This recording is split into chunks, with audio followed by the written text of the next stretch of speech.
How have your personal experiences led you to become involved in the field of peace building in general?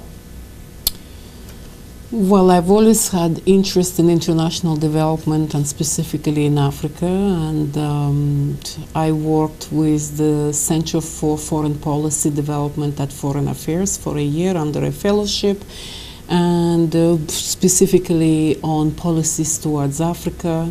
And then I started working for Partnership Africa Canada, working on diamonds and human security project. So I was a program manager in Partnership Africa Canada, and there I was specifically exposed to the conflict diamonds, which was then the issue of the time, and the Kimberley process as a regulatory mechanism to end those wars and to make sure that diamonds were not used as a fuel for the wars. So that was my personal involvement. I come from DRC, the Democratic Republic of Congo, that is a country in conflict since 1996. So I have a particular vested interest from first-hand experience that my country is suffering from the wars. So that is, I lived in Angola for many years and still have family there.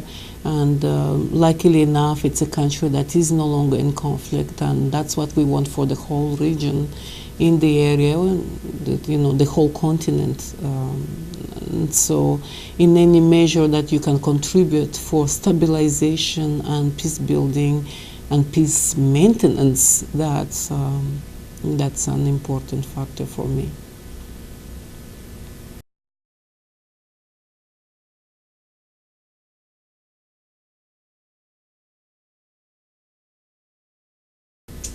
What do you hope to accomplish through the Diamond Development Initiative? Well, conflict diamonds started in artisanal alluvial diamond fields. Those are diamonds that you can dig with just a shovel. They are not kimberlites, which require industrial operations. And because of their ease of extraction, and because diamonds are so valuable in terms of a small stone being worth so much, they were very much the currency, the easiest commodity to be used for purchase of weapons during the wars. And even though the Kimberley process came on board and it regulates the trade, international trade of diamonds, it has not changed the conditions of artisanal diamond diggers. In 75 years, nothing has changed for them. And if we do not take care of these people, those diamond wards can come back at any time. No matter what mechanisms you put in place for monitoring and preventing whatever. It's like car theft. What haven't we done for car theft? We have devices, and so on. But cars are still being stolen, and it's a big, huge item.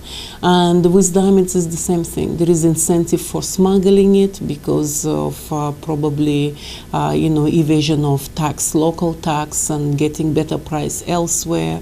And of course, with that possibility, there is also a very strong possibility of return to the wars because it becomes an opportunistic vehicle for anyone. So economic beneficiation to artisanal diamond diggers is one of the things that we hope to achieve in the Diamond Development Initiative, meaning that the people that create the greatest wealth can benefit from it as well. Ironically, those are the poorest people. They live in the poorest communities, yet they produce the greatest wealth. And so providing them with education, tools, alternative livelihoods, and for those that want to continue to mine with greater skills and abilities to mine better, it will be an important factor for them to get stable and benefit from the profits of those same diamonds. That economic beneficiations will go to them, to their families, their communities, but ultimately to the countries where the artisanal diamonds are digged. And it's also a question of sustainable conflict prevention. Sustainable conflict prevention will not just come from a regulatory mechanism as Kimberley process. It will come from taking care of the people. It will come from development. So Diamond Development Initiative is at once a conflict prevention mechanism, but it is a development tool. you know. So in the long term, it's sustainable conflict prevention requires development. You know.